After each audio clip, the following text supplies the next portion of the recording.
आज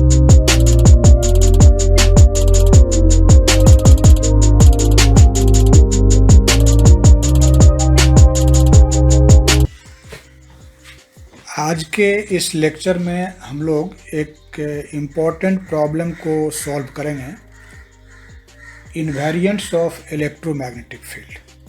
आपने देखा कि इलेक्ट्रोडायनामिक्स में, खास रिलेटिविस्टिक इलेक्ट्रोडायनामिक्स में जो अधिकांश क्वांटिटीज है वह इनफैक्ट वेरिएंट होता है। डिफरेंट इनर्शियल फ्रेम में उसका जो कंपोनेंट्स है वह डिफरेंट मिलता है। लेकिन दो इम्पॉर्टेंट ऐसा क्वांटिटीज है जो इनफैक्ट इनवेरिएंट्स है। हम लोग वैसे दो क्वांटिटी को ही इस लेक्चर में आज डिस्कस करेंगे। ये दो इनवेरिएंट एक्चुअली इलेक्ट्रोमैग्नेटिक फील्ड का है क्या सब? तो टू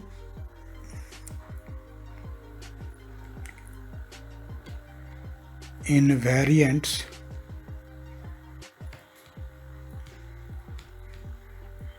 of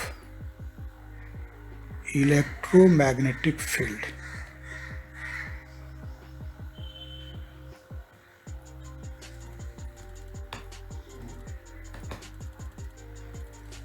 जो दो इन्वेरिएंट है इलेक्ट्रोमैग्नेटिक फील्ड का, वह दो इन्वेरिएंट हम पहले नोट करते हैं, फिर उसके इन्वेरिएंट्स को टेस्ट करेंगे। देखिए, जो पहला इन्वेरिएंट हम लोग डिफाइन करते हैं इस केस में, वो है C square B square minus E square, and number two invariants होता है E डॉट बी। सिंबल से बिल्कुल आप वाकिफ हैं। यहाँ जो E स्टैंड करता है for electric field vector, this is electric field vector, and B magnetic field vector है। B stands for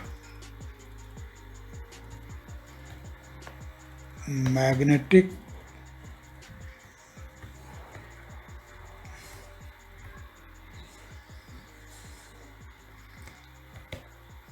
field vector, magnetic field vector. देखिए, एक्चुअली इस के इन्वेरिएंट्स को हम लोग टेस्ट करेंगे। इन्वेरिएंट्स का मतलब जो जैसा अभी रिजल्ट या लिखा हुआ है, आप देख रहे हैं कि अनप्राइम्ड क्वांटिटी है। इसका मतलब ये एस फ्रेम में ये दोनों ही क्वांटिटी लिखा हुआ है, स्टेशनरी इनर्शियल फ्रेम में। अब एस के रेस्पेक्ट में जो मूविंग फ्रेम है, जो कांस्टेंट वेलोसिटी v से मूव करेगा विथ रेस्पेक्ट टू एस, अगर उस फ्रेम में इस दोनों क्वांटिटी के वैल्यू को हम लोग इवेलुएट करेंगे तो आप देखेंगे कि वैल्यू नहीं बदलेगा। So these are called invariants of electromagnetic field. अब इनफैक्ट इस इन्वेरिएंट्स को अगर हम लोग प्रूव करना चाहते हैं तो इलेक्ट्रिक और मैग्नेटिक फील्ड वेक्टर का जो लॉरेंज ट्रांसफॉर्मेशंस होता है, इनफैक्ट उसको हम लोग एट फर्स्ट नोट करेंगे, उसको मेमोरी में रखना भी होगा इस रिजल्ट को प्रूव करने के लिए। देखिए, यहाँ इलेक्ट्रिक फील्ड वेक्टर E और मैग्नेटिक फील्ड वेक्टर B का जो लॉरेंज ट्रांसफॉर्मेशन होता है, तो इनफैक्ट E और B ये दोनों फोर वेक्टर नहीं है। इसका यूक्लिडियन स्पेस का तीन तीन कंपोनेंट ही होगा, जिसे आप E1, E2, E3 कहते हैं।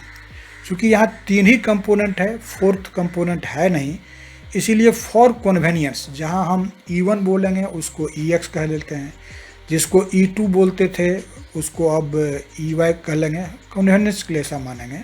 उसी तरह से B के लिए भी B1, B2, B3 के जगह पर BX, BY और BZ लिखेंगे। तो इस आधार पर जो हम लोग ट्रांसफॉर्मेशन इक्वेशन लिखते हैं E और B का, इट मीन्स कि लॉरेंज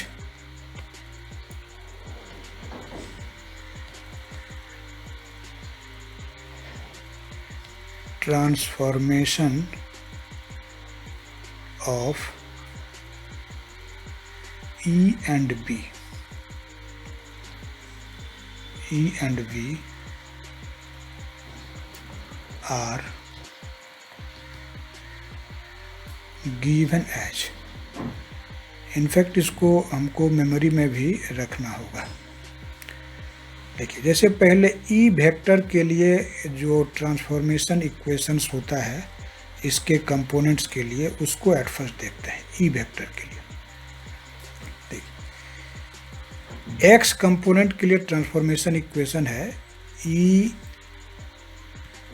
डैश्ड और X equal to gamma into E Y minus भी इंटू बी जेड। यहाँ एक्स सबस्क्रिप्ट एक्स कंपोनेंट को वाई और जेड सबस्क्रिप्ट वाई और Z component of E and B को रिप्रेजेंट करता है। Sorry,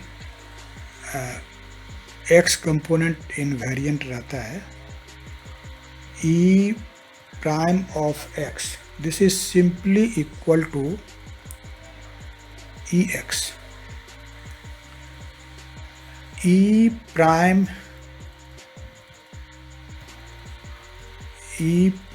of y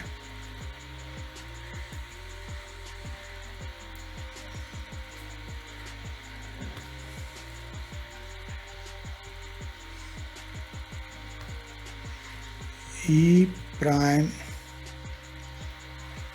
y equal to, this is in fact gamma EY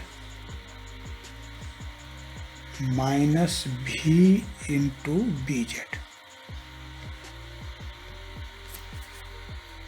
and Z component के लिए हम लोग ट्रांसफॉर्मेशन इक्वेशन लिखते हैं इलेक्ट्रिक फील्ड वेक्टर E के Z कंपोनेंट के लिए E prime Z, this equal to gamma into EZ plus VBY, EZ plus VBY। तो ये तीन हमारा ट्रांसफॉर्मेशन इक्वेशन है for the components of vector E। अब B वेक्टर के लिए जो लॉरेंज ट्रांसफॉर्मेशन होता है उसके कंपोनेंट्स के लिए, उसको भी हम लोग एट फर्स्ट नोट कर लेंगे। देखिए, X कंपोनेंट का ट्रांसफॉर्मेशन एग्जैक्टली E ही के जैसा होता है B के लिए भी। B prime X is simply equal to BX. It means X component of magnetic field vector in both reference frames are same. By prime, this equal to in fact gamma into By plus V over C square into EZ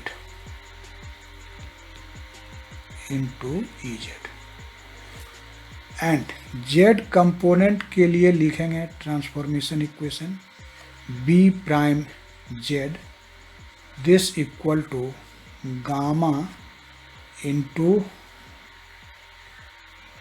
BZ minus V over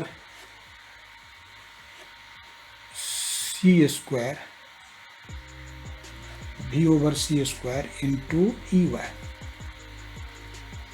तो ये transformation equations है electric field vector E के लिए और B के लिए। अब actually इसी ट्रांसफॉर्मेशन इक्वेशन के यूज से हम लोग इस दोनों इनवेरिएंट के को प्रूव करके देख सकते हैं। देखिए, सबसे पहले नंबर 1 जो इनवेरिएंट है हमारा उसको प्रूव करेंगे, जो आप देख रहे हैं कि वह है कि C सी square B square minus E square.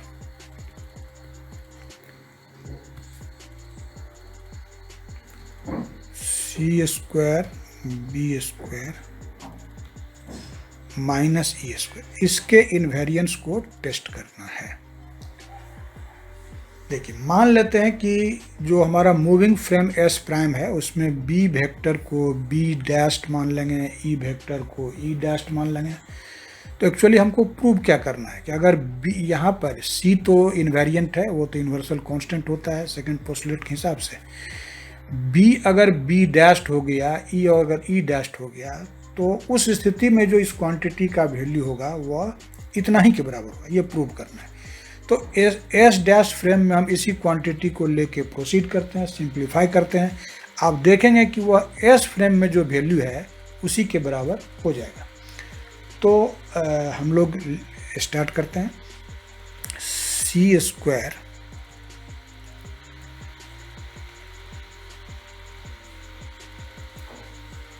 C square B dashed square minus E dashed square, E dashed square, इसका वैल्यू जानना है। देखिए, सी स्क्वायर, अब ये जो बी डैश्ड स्क्वायर है, तो वेक्टर बी हम लोग जानते हैं कि बी डैश्ड ही कहिए, B dashed, this is in fact B X dashed I plus B Y dashed J plus B Z dashed K. तो अगर आप इसके मॉड का स्क्वायर लिखेंगे तो क्या होगा वो? That will be simply B dashed X square plus B dashed Y square plus B Z dashed X square. तो हम इसको लिख सकते हैं कि this is C square B X dashed square plus C square B Y dashed square plus C square B Z dashed square. C square common factor है, सबसे multiply करके हमने लिख दिया है। एंड माइनस है ई डैश्ड स्क्वायर। तो ई dashed को भी इसी तरह से व्यक्त करेंगे, इसके मोड का स्क्वायर लेंगे, तो that will be simply E dashed X square plus E dashed Y square plus E Z dashed square. अब देखिए, अब यहाँ हम लोग जो ऊपर ट्रांसफॉर्मेशन इक्वेशन आपने नोट किया है उसका उपयोग करेंगे। आप ध्यान से देखिए कि बी डैश्ड एक्स तो बी एक्स के ही बराबर है, so this will be simply C square B X square, C square B X square.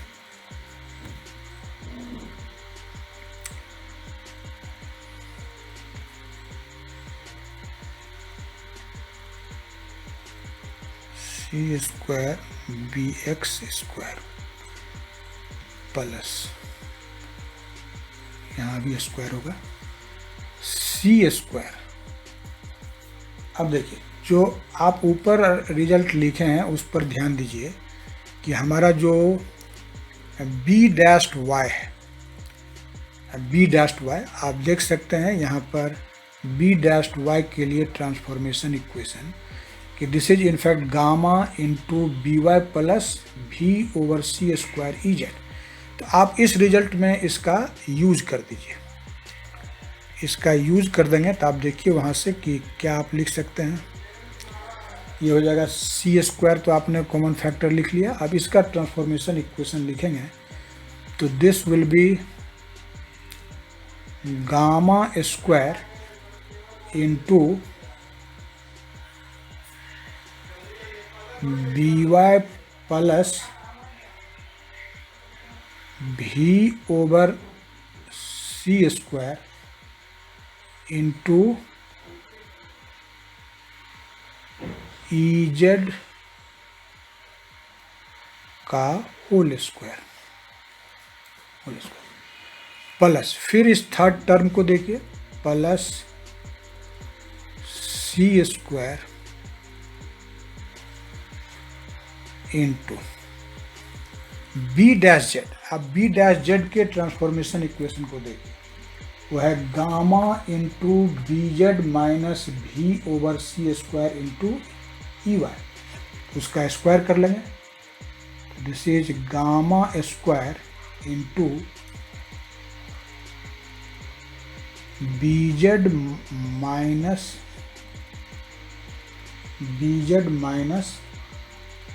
भी over C square into E Y, और इसका हो जाएगा होल स्क्वायर।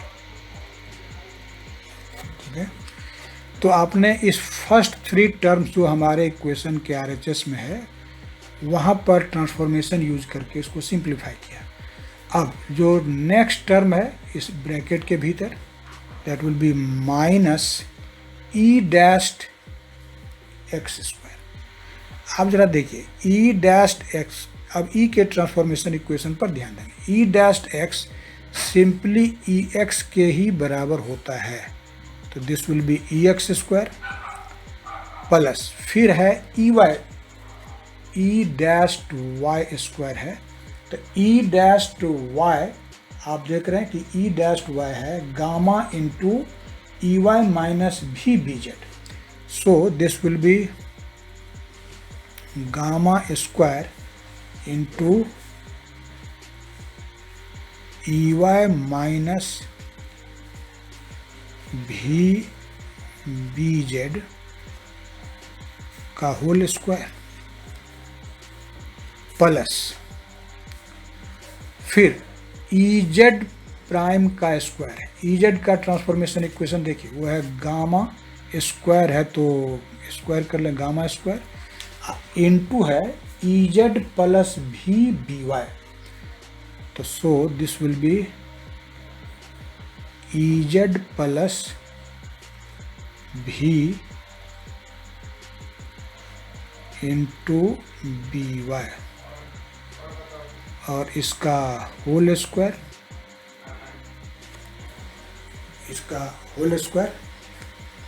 ठीक है। तो ये आपने ट्रांसफॉर्मेशन इक्वेशन यूटिलाइज किया और इसको सिंप्लीफाई किया। अब इनफैक्ट फर्दर सिंप्लीफिकेशन में कुछ अलजेब्रा को सॉर्ट करने के लिए आप जरा इक्वेशन में जो सिमेट्रिक टर्म्स है उस पर जरा ध्यान से देखिए। हम इस रिजल्ट को क्या लिख सकते हैं, देखिए सबसे पहले ये एक यूनिक टर्म है, ऐसा आगे नहीं है, इसीलिए इस टर्म को एट फर्स्ट हम लोग नोट कर लेते हैं। C square B X square,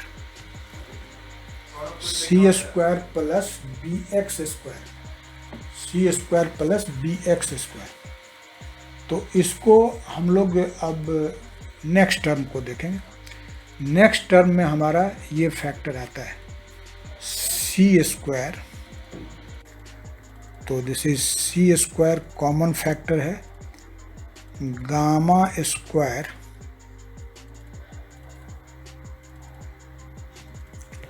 into B Y square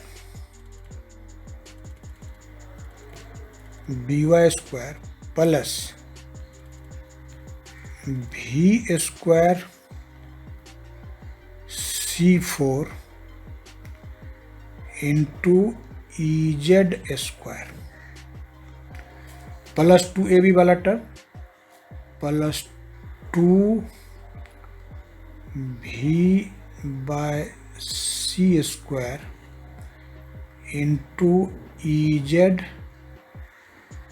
into BY, EZ into BY।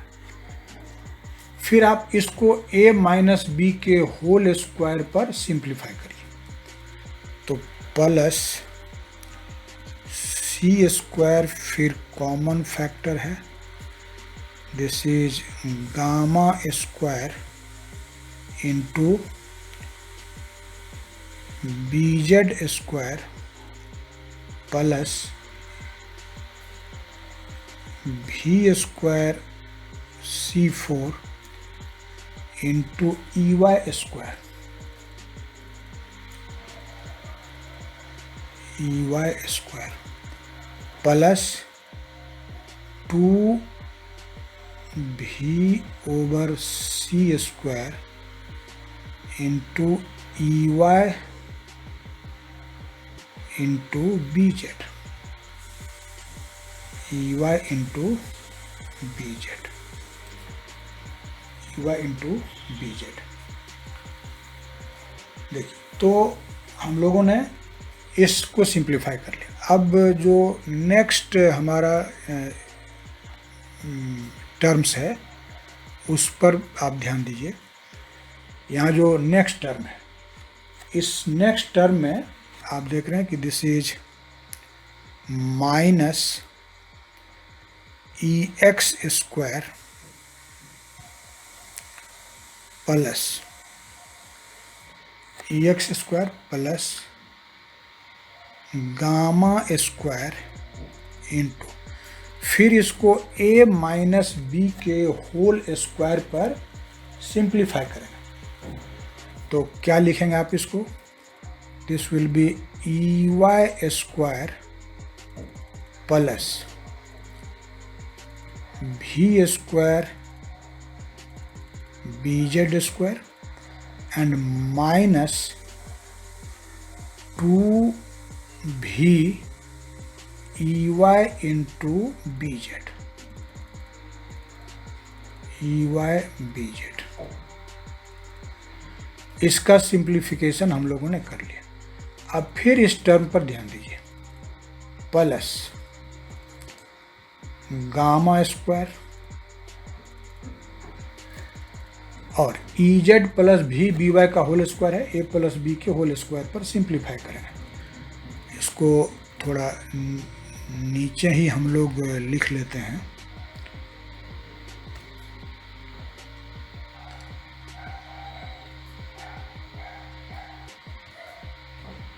इसको नीचे लिख करके आप देखिए,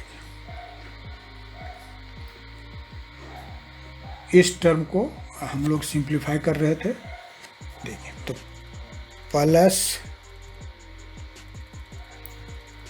गामा स्क्वायर इंटू इसका होल स्क्वायर करना है, तो this will B EZ square plus V square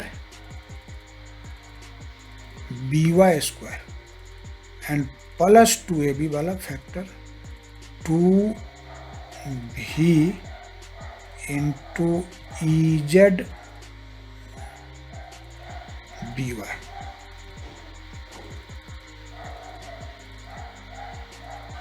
तो सिंपल अलजेब्रा था जिसको हम लोगों ने अभी यूटिलाइज किया है। अब इनफैक्ट इस इक्वेशन का RHS में जो टर्म्स है, इसको जो हम लोग सिंप्लीफाई करेंगे, तो आप उस सिमेट्री वाले टर्म पर ध्यान दीजिए। सबसे पहले देखिए, जो हमारा फर्स्ट टर्म है वह तो यूनिक टर्म है, ऐसा और कोई टर्म नहीं है, तो आप उसे ज्यों का त्यों नोट कर लीजिए। This is C square BX square plus, अब देखिए, अब ऐसा करते हैं कि जो हर एक टर्म का, जैसे यहाँ से पहला टर्म, यहाँ से पहला टर्म है ना, और फिर इधर भी ई एक्स स्क्वायर फिर यूनिट टर्म हो गया, इससे पहला टर्म और इससे पहला टर्म एक साथ एसोसिएट करके लिखते हैं। आप एक कॉमन बात देख रहे हैं कि सब में गामा स्क्वायर एक कॉमन फैक्टर के रूप में आ रहा है, तो हम लोग गामा स्क्वायर को कॉमन ले लेते हैं। आप ध्यान से देखिए इस बात को, गामा स्क्वायर कॉमन लिया। यहाँ आप फर्स्ट टर्म पर ध्यान दीजिए, C square into B Y square आपको बच जाएगा। This is C square into B Y square. फिर आप इस टर्म पर चले आइए, यहाँ प्लस ही है, यहाँ गामा स्क्वायर कॉमन है तो बच जाएगा C square into B Z square plus C square into B Z square. फिर देखिए अब जो नेक्स्ट टर्म है, यहाँ माइनस है शुरू में तो ये टर्म माइनस होगा, गामा स्क्वायर कॉमन ले लिया तो बच रहा है माइनस ई वाई स्क्वायर, और यहाँ बच रहा है माइनस ई जेड स्क्वायर। तो जितना हमने अंडरलाइन किया है उस टर्म का सिंप्लीफिकेशन हो गया। अब आप सबके सेकेंड टर्म पर ध्यान दीजिए, इस टर्म पर, इस टर्म पर, फिर जो हमारा ये टर्म है, सबके सेकेंड टर्म पर हम लोग ध्यान देते हैं। आप देखिए सारे सेकेंड टर्म में ऐसा है कि भी स्क्वायर कॉमन है। हम यहाँ ऐसा करते हैं कि हम minus V square by C square को कॉमन लेकर के लिखते हैं इस टर्म में। देखिए ऐसी स्थिति में आप देखिए, आप फर्स्ट टर्म पर ध्यान दीजिए, यहाँ सी स्क्वायर से मल्टीप्लाइड है, इससे जब इसको मल्टीप्लाई करेंगे ये कैंसिल हो जाएगा और सी स्क्वायर ही बचेगा, तो भी स्क्वायर बाय सी स्क्वायर आ गया। लेकिन ये टर्म प्लस है और आपने माइनस कॉमन लिया, इसीलिए हमको यहाँ क्या लिखना होगा, माइनस ई जेड स्क्वायर। फिर आप इस टर्म पर चले आइए, यहाँ भी वही बात है, केवल ई जेड के जगह पर ई वाई है, तो this will be minus E Y square. फिर आप यहाँ आ जाइए, देखिए इसमें भी स्क्वायर बाय सी स्क्वायर नहीं है, सिर्फ है भी स्क्वायर। तो ऐसी स्थिति में हम लोग क्या करेंगे कि यहाँ जो टर्म है इसको सी स्क्वायर से हमको अगर डिवाइड कर दिए तो मल्टीप्लाई करके लिखना होगा। So this result will be, और ऑलरेडी अब माइनस है तो ये हो जाएगा plus C square B Z square, C square B Z square. इसी तरह से नेक्स्ट टर्म में आ जाएगा plus C square B Y square,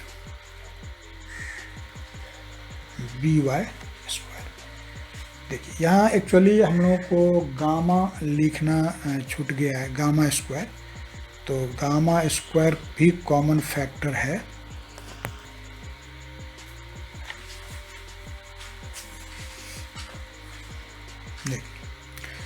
तो अब इस रिजल्ट को आप देखिए, एक टर्म अभी भी बचा हुआ है और वो है आपका minus E X square, minus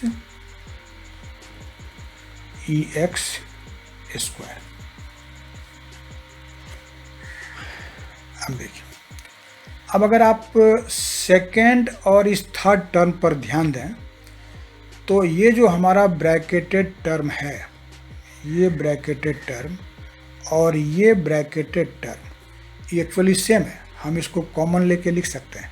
तो फर्स्ट टर्म तो ज्यों का त्यों लिख देंगे सी स्क्वायर बी एक्स स्क्वायर, और सेकेंड टर्म में हम लोग गामा स्क्वायर इनटू, अब ये जो टर्म फैक्टर है उसको क्या करेंगे, कॉमन ले लेंगे। इंटू हो जाएगा C square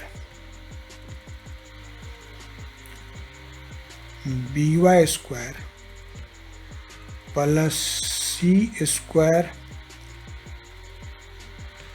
B Z square minus E Y square minus E Z square, ये कॉमन ले लिया।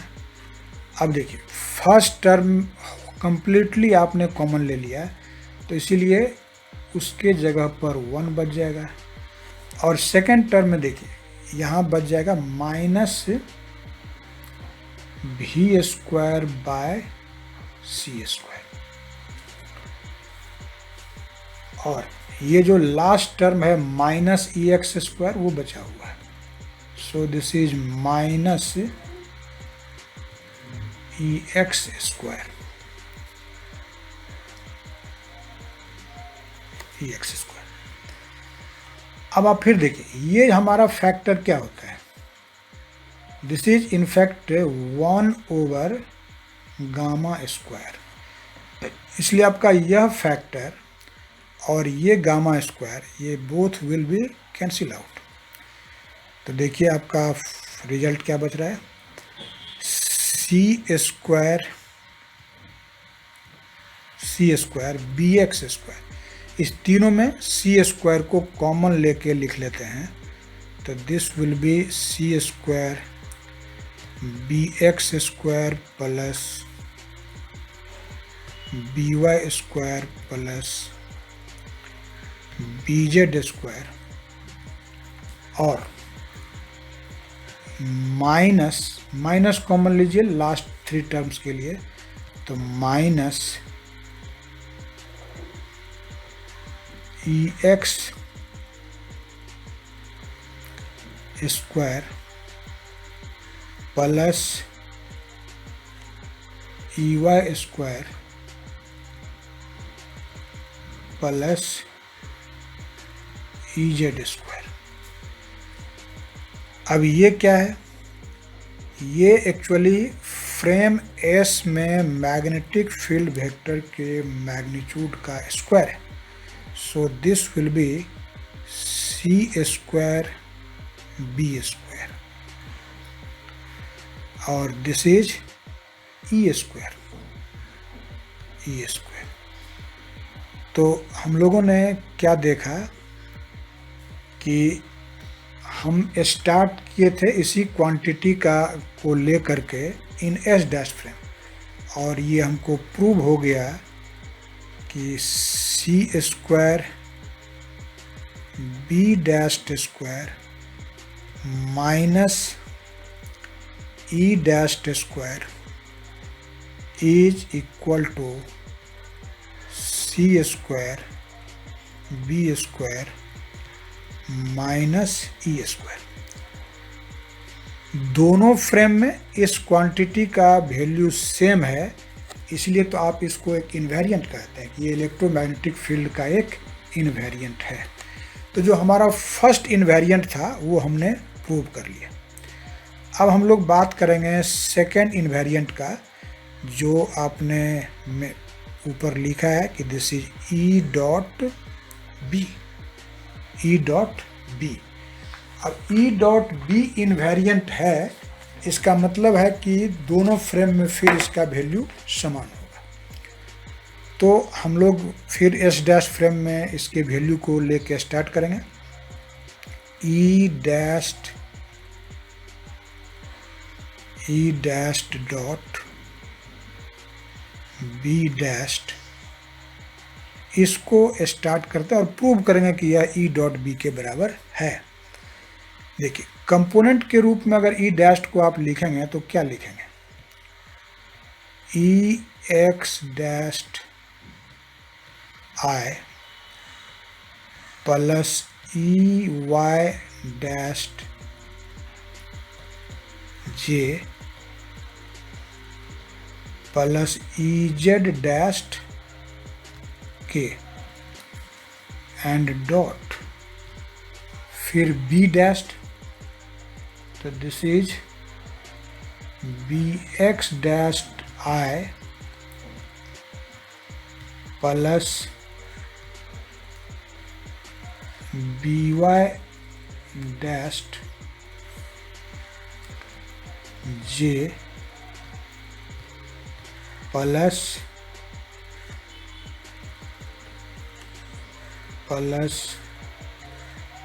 बी जेड डैश के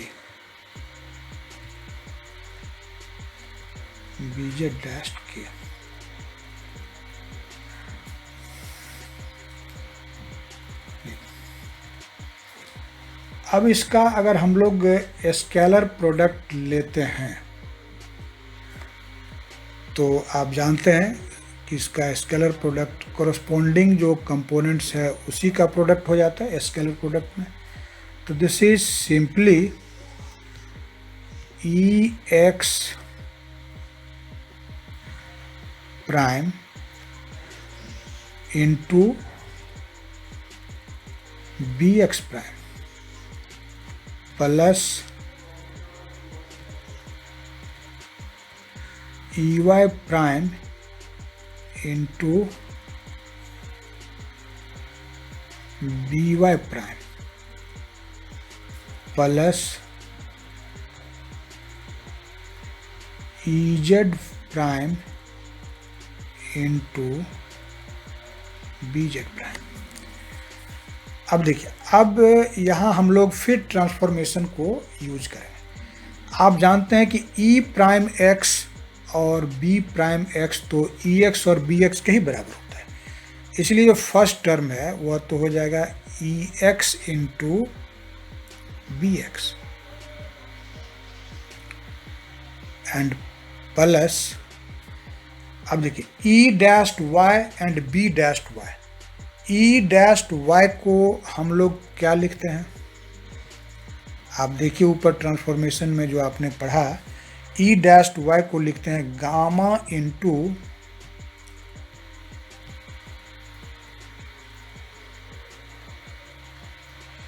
ई Y minus V Z, V into B Z. और बी डैश वाई है, बी डैश वाई को फिर हम लोग लिखते हैं gamma into B Y plus भी over C square into E Z. ऊपर वाले ट्रांसफॉर्मेशन इक्वेशन को देखिए एंड ये इसको सिंप्लीफाई किया। अब थर्ड टर्म प्लस, फिर देखिए E dash Z, E dash Z को क्या लिखते हैं gamma into E Z, E Z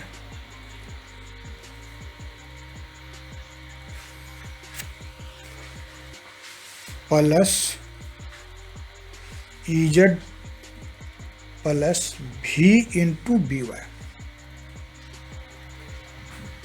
V into B Y and into फिर है आपका बी। इसको सिंप्लीफाई करेंगे, देखिए गामा और गामा का प्रोडक्ट हो जाएगा गामा स्क्वायर, इसको कॉमन फैक्टर के रूप में लीजिए। अब देखिए E Y into B Y, E Y B Y, फिर ई वाई से इस टर्म को मल्टीप्लाई करेंगे प्लस भी over C square E Y into E Z,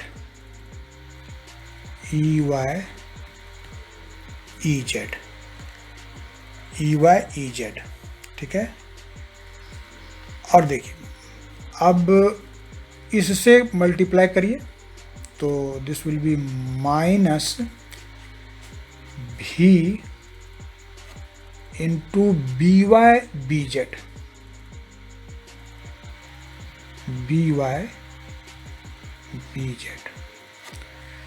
फिर इससे लास्ट टर्म को मल्टीप्लाई करिए तो माइनस ही हो जाएगा, minus V square by C square,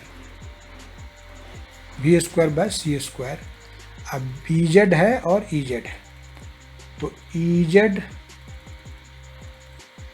into B Z, E Z into B Z. ये आपने फर्स्ट टर्म, जो सेकंड टर्म है उसको सिंप्लीफाई किया, प्लस अब इस टर्म पर ध्यान दीजिए, इस पर यहाँ भी gamma into gamma, this will be gamma square. फिर मल्टीप्लाई कीजिए simply, E Z B Z, E Z B Z. फिर ई जेड से इसको करेंगे माइनस भी over C square E Z into E Y. तो ई वाई ई जेड लिखिए order में, ई वाई ई जेड। फिर सेकेंड फैक्टर से V into B Y B Z plus होगा, plus V into B Y B Z. फिर last इस term को तो minus V square by C square और E Y B Y, E Y B Y, E Y B Y. अब इसको आप फिर सिमेट्री को ध्यान रखते हुए थोड़ा सिंप्लीफिकेशन सोचिए, कुछ अलजेब्रा आप मन में भी सोच सकते हैं। ई एक्स बी एक्स, ध्यान से देखिए, यहाँ पर जो E Y B Y term है, ई वाई बी वाई, उसको देखिए, और ई वाई बी वाई इसमें है। हम इस दोनों में ई वाई बी वाई को कॉमन ले सकते हैं, साथ ही साथ गामा स्क्वायर भी कॉमन है, तो gamma square into E Y B Y common ले लिया।